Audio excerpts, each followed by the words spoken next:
Yoichiro Sugimoto, yang kerap disapa Sensei Sugimoto, adalah seorang ulama asal Jepang yang bersungguh-sungguh mensyiarkan Islam di negeri matahari terbit.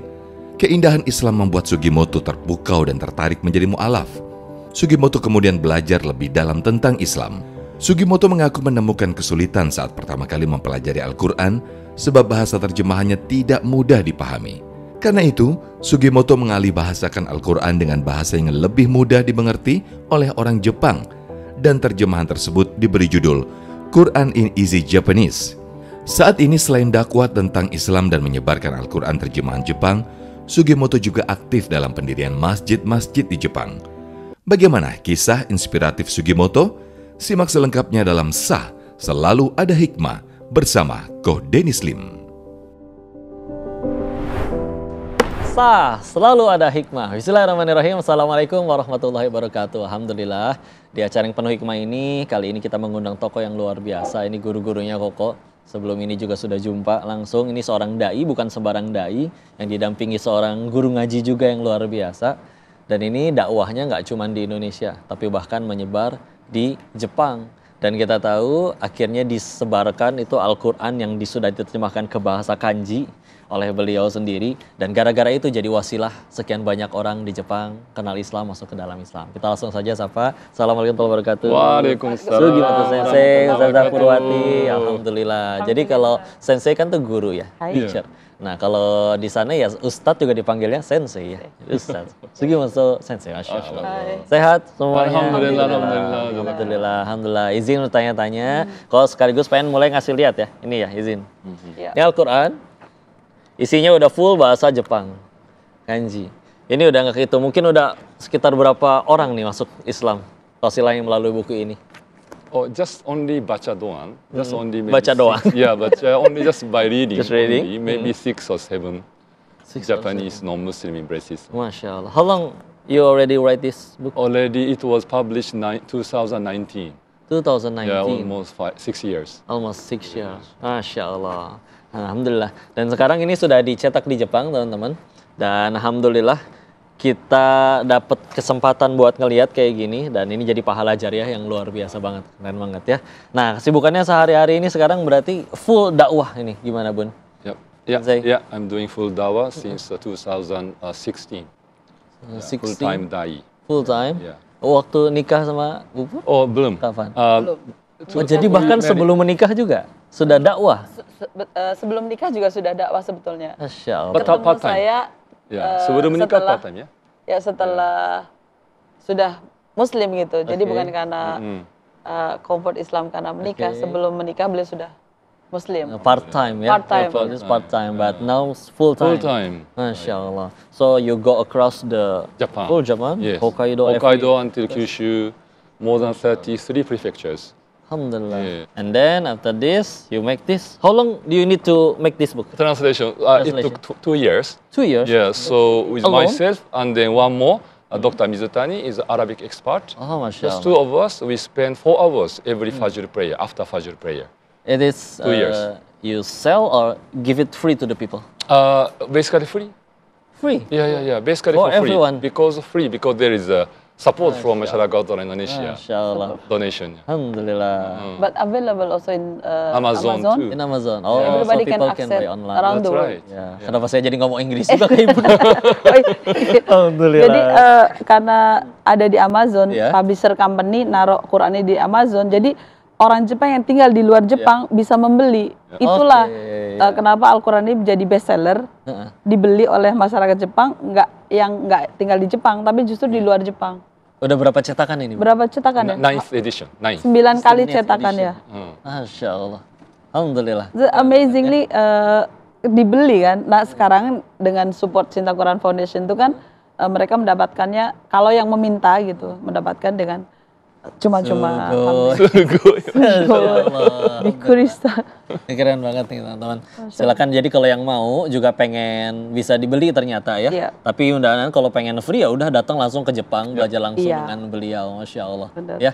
Terus akhirnya tujuannya selain akhirnya memualafkan ya? Iya. Apa juga akhirnya pengen juga memperbanyak masjid di sana? Oh yeah, about the intention, the future is only spreading the Quran, spreading the Islam, tapi juga make people membangun know Allah. masjid di Jepang. Oh yeah, Also yeah, yeah, build a mosque. Masjid Do also. you have maybe a target, one prefecture, one masjid? Oh yeah, or- betul. So when we look at the history, like 30 years ago when I embraced Islam, only 7 masjid seluruh Japan. Only? Only 7. 30 tahun yang lalu. Okay. Only 7. Okay, on this. But now more than 151 masjid. 151. Yes. Masya So it's increasing dramatically. And number of Muslim also increasing. Like before 30 years, 30,000. But Okay. yeah, Now? 30,000 orang. But sekarang 350,000 Muslim sekarang. So more than 11 times. So maybe in the future, for next 30 years, maybe 10 times. Yeah, so it means 3.5 million Muslims. Masya Allah. Amin, ya Allah. I mean, then number of masjid also probably 10 times. So it means more than like 1,000. Inshallah, inshallah. Amin. Amin. Ya The Allah, projection. Prediksi. Semuanya ikut doainnya karena dimanapun Ya. sama-sama buminya Allah. Betul. Semuanya tempat kita untuk bersujud, mengingat Allah. Jadi harusnya dimanapun harus akhirnya tambah banyak ingat Allah juga. Masih ada banyak pertanyaan yang kau ajukan nanti yang bisa kita ambil hikmah dari beliau. Untuk itu jangan kemana-mana. Tetap di selalu ada hikmah. At that time, there was no internet. Oke. Yeah, so I found the Quran, not this Quran, but previous translation. Oh, Japanese there's already someone who Yeah, make the translated translation before. already. Yes. Okay. So Then? and I start reading, and I found 2 unique concepts. The concept of akhirah and tawhid. أعوذ بالله من الشيطان الرجيم بسم الله الرحمن الرحيم يا أيها الناس إنا خلقناكم من ذكر وأنثى وجعلناكم شعوبا وقبائل لتعارفوا إن أكرمكم عند الله أتقاكم إن الله خبير عليم خبير. Masya Allah. Japanese? 人々よ、我らは一人の男と一人の女からあなた方を作り、さまざまな種族と部族に分けました。それはあなた方が互いに知り合いになるためです。アッラーの身元で最も尊い人はあなた方のうち最もアッラーを意識する人です。確かにアッラーは全長にしてあらゆることに通行しています。 Masya Allah, tabarakallah, sadaqallahul azim. Pemirsa, itu adalah Quran surat 49 di Al-Hujurat, your favorite quote. Yes. Ya. Inna akramakum indallahi atqakum, yang paling mulia di antara kalian di sisi Allah adalah yang paling bertakwa. Maka awalnya saya sebetulnya udah tanya-tanya, udah lihat ya bagaimana pertamanya masuk Islamnya, mungkin diceritakan lagi sedikit. Okay. Oh, how you know Muslim until you become Muslim. Okay, so it was 1996, 96. almost 29 years ago. I was university student, and I met a Muslim student from Bangladesh. Alright. That was my first Muslim I met in my life. And then we make friendship, and then we talk about life especially. And we eat together, we just enjoy time. Masya Allah. Then we talk about especially the life perspective. How my friends see this life and the Japanese way of life. It's quite a bit different. Yeah. Alright. So because Japanese people, they focus on this dunya, this life only. Right. Yeah. But for Muslim, they focus on akhirah. Yeah. So the life perspective is different. One day he invited me to visit Bangladesh. Oh, you go to Yes, Dhaka? yeah, Dhaka, yes, directly. Of course, as a country is very poor. Yeah, many poor people are there. But my friends, the family is very good, very friendly. Akhlaq, yeah, the hospitality Very good very akhlaq, good. Yeah. So and the family value, they are strongly like family bond. It's Family very bond, good. Yeah. So, but which is already lost in Japan. Oh More, yeah. very much individualistic. Yeah? Individualism. Yeah. So I realized why they are keeping this value. So because they are Muslim. So I realized maybe based on their behavior, based on Islamic value. So after I come back to Japan, and I start finding books on Islam. At that time, there was no internet. Okay. Yeah. So I found the Quran, not this Quran, but previous translation. Oh, there's already someone who Yeah, make the translated translation before. already. Okay. Yes. So Then? and I start reading, and I found 2 unique concepts: the concept of akhirah and tawhid. Tauhid. Okay, Yes, Masya Allah. these concepts I have never read before. Okay. So it was very unique and surprising to me too. So first about akhirah. So akhirah, I never think about it. Akhirah. Generally, Japanese people, they do not think about akhirah. After die? After death. Nothing? Yeah, nothing, yeah. Nothing waiting. But actually, who told me like that? Actually, nobody mentioned it. I just presume there's nothing after life. Yep. But according to the Quran, there is the life to come. So have to get prepared, which means not only paradise, but the Jahannam, the hellfire also there. Yeah, so if paradise is forever bliss, forever happiness, it's good, harapan, the hope, in front, right? But hellfire is the endless like pain, suffering, so we have to be really careful. Then how we can enter paradise, right? So that is the kind of thinking like I was thinking.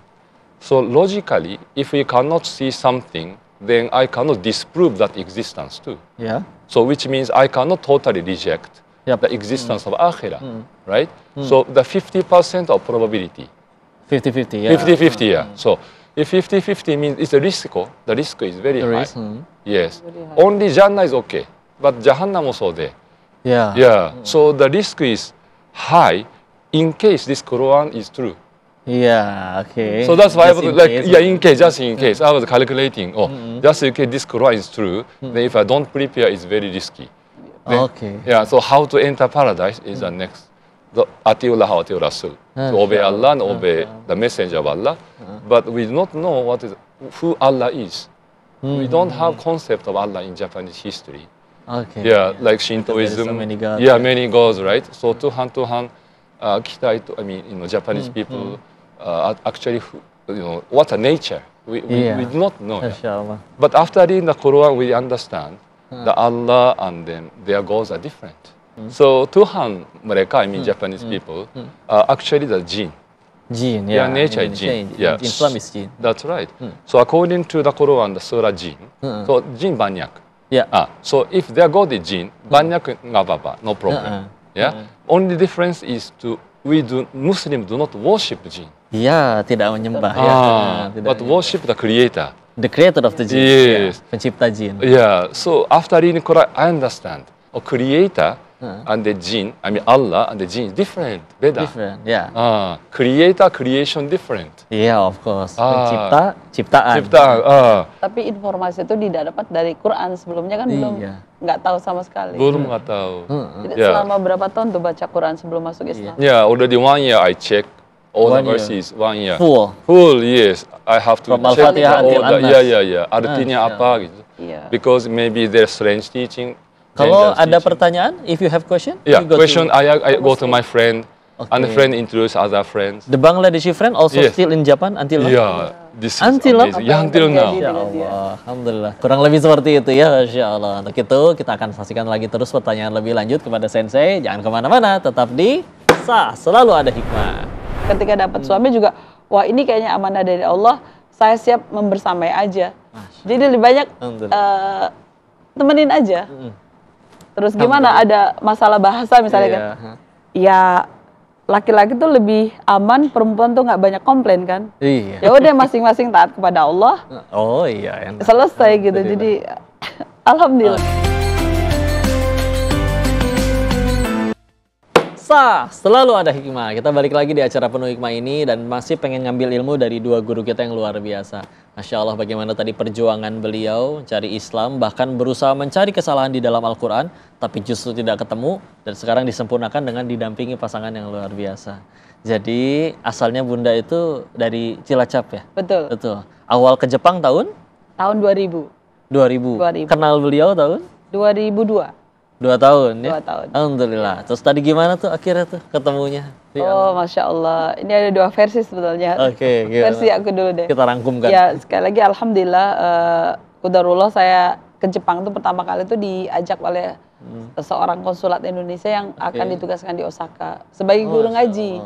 Jadi pertemuan pertamanya di Osaka? Di Osaka, tapi tinggalnya di Kobe. Oke. Kan Osaka Kobe dekat ya.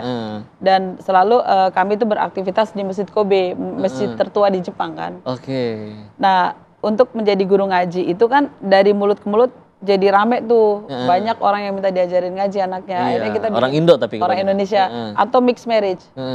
Nah, karena waktu itu saya nggak diinin bahasa Jepang, bahasa Indonesia. Jadi akhirnya saya belajar bahasa Inggris otodidak ke sana. Intinya buat PTPA lah di Masjid Kobe. Ketemu dengan beliau juga di Masjid Kobe suatu hari. Masjid, oke. Kalau saya sih, kalau perempuan kan suka bikin apa sih diary gitu. Jadi menurut aku tuh lebih bisa dipercaya gitu. Iya, ada jurnalnya. Ada jurnalnya gitu. Jadi suatu hari saya mau sholat zuhur di Masjid Kobe dan Masjid Kobe itu biasanya semua laki-laki yang sholat, kan perempuan nggak cukup lah. Jadi aku nunggu beda semua lantai laki-laki ya? Different floor. Semua laki-laki keluar dulu dan saya mau sholat subuh. Nah, pada saat masuk ke Masjid Kobe itu tiba-tiba saya lagi buka sepatu, ada orang ngucapin salam, assalamualaikum, kedengarannya tuh gitu. Ya karena kan Oni-chan. aku kan ngajar ngaji, jadi kayak kok kayak nggak bener ngomong, bukan pengen. Jadi saya sambil buka sepatu jawab waalaikumsalam. Terus saya kaget, ada sosok anak muda orang Jepang ngucapin salam. Otomatis pertama kali pertanyaan saya, are you Muslim gitu? Kan ada kayak understanding kayak kalau bukan Muslim kita nggak boleh jawab sepenuhnya atau gitu. Jadi jadi tapi aku udah jawab waalaikumsalam gitu. Itu pertama kali ketemu. Udah mualaf waktu itu ya? Iya, Jadi saya lebih banyak ketika Allah berikan, kan cuma 3 kali ketemu terus dilamar dan sebagainya. Yang menerima lamaran juga keluarga yang aku tinggal itu. Namanya kalau pakai bahasa Jawa lucu. Oh iya, lucunya gini, waktu saya minta, sebenarnya saya mencoba untuk nggak mau karena kan nggak mengerti bahasanya. Gimana ceritanya mau dijadikan istri kan? Saya berdoa kepada Allah supaya ada alasan supaya nggak jadi gitu. Terus saya telepon ibu saya kan, aku manggil ibu Boke, Bok, aku dilamar orang Jepang, orang ngapak ya, namanya Sugimoto gitu kan. Terus Boke bilang, alhamdulillah Sugimoto. Jadi langsung langsung dapat restu. Aku shock banget. Ya dikirain apa-apaan, ternyata malah alhamdulillah. Berharapnya itu saya ada alasan untuk tidak jadi gitu. Intinya ngeset itu sebenarnya yang punya misi tadi itu. Masya Allah. Tinggal dengan orang Jepang saya lebih banyak mendengar, terus begitu menikah tuh saya rasa ya Allah, kehadiran saya ke Jepang sebagai guru ngaji tuh udah beda. Jadi aku mengambil semua itu amanah. Ketika dapat suami juga, wah ini kayaknya amanah dari Allah, saya siap membersamai aja. Jadi lebih banyak temenin aja. Terus gimana ada masalah bahasa misalnya kan? Ya laki-laki tuh lebih aman, perempuan tuh nggak banyak komplain kan? Ya udah masing-masing taat kepada Allah. Enak. Selesai gitu. Jadi alhamdulillah. Alhamdulillah. So the last one, Sensei. What do you think about Indonesia? And maybe do you ever think about before that your wife is going to be Indonesian? No. Or maybe you before have that target? I never imagined that. So what do you think about Indonesia and about Islam in Indonesia? Islam in Indonesia? Well, as far as I know, I mean, because sometimes I visit Indonesia. So how many times? Maybe more than 10 times. More than 10 but times? a very short period, like 10 days, only 1 week. Okay. So I know more Indonesian people in Japan. So as far as Indonesian people in Japan are concerned, they are pretty, very good, active in terms of religion. Those who come to prayer is mostly the Indonesian people, yes. Want to bangun masjid, want to cooperate our... No matter how busy they are, they still come to the helpful. Jadi dari jumlah 350.000 orang itu, separuh itu orang Indonesia yang sedang tinggal di Jepang. Jadi kontribusi masyarakat Indonesia, Masya Allah, dari ujung ke ujung selalu dijumpai komunitas orang Indonesia. Cara dakwahnya ya dengan apa yang mereka bisa, artinya kita benar-benar terbantu dengan adanya masyarakat Indonesia yang ada di Jepang. Masya Allah. Gitu. Keren banget tuh Desa, coba lihat, kita ambil hikmahnya ya. Seluruh dunia itu adalah buminya Allah, tempat kita bersujud. Tapi Masya Allah, kalau di tempat kayak Indonesia bisa jadi ada orang yang pengen niat dakwah itu niatnya bergeser. Karena lebih mudah viral, lebih mudah dicintain, sukain orang, atau untuk menggapai hati publik. Ini beliau memulai di tempat Jepang. Islam tidak banyak, tapi pengen full time dakwah di sana. Dengan berbagai macam kesulitannya. Bahkan yang Koko tahu, mereka lebih sering justru berkorban daripada dapat sesuatu. Wah, diundang sana sini duit banyak apa segala macam, tidak sama sekali. Maka Masya Allah, ini juga jadi pecut bagi kita untuk gimana caranya kita sebagai muslim menyebarkan citra yang baik. Karena jangan sampai kita yang berbuat buruk, orang lain berpikir Islam buruk karena kita. Wah, ini masalah banget. Justru kita harus membuat Islam terlihat baik gara-gara perlakuan kita. Sekian banyak hikmah yang kita dapat di sini. Untuk itu jangan kemana-mana, kita akan saksikan episode selanjutnya di SAS. Selalu ada hikmah dengan bintang tamu selanjutnya. Assalamualaikum warahmatullahi wabarakatuh.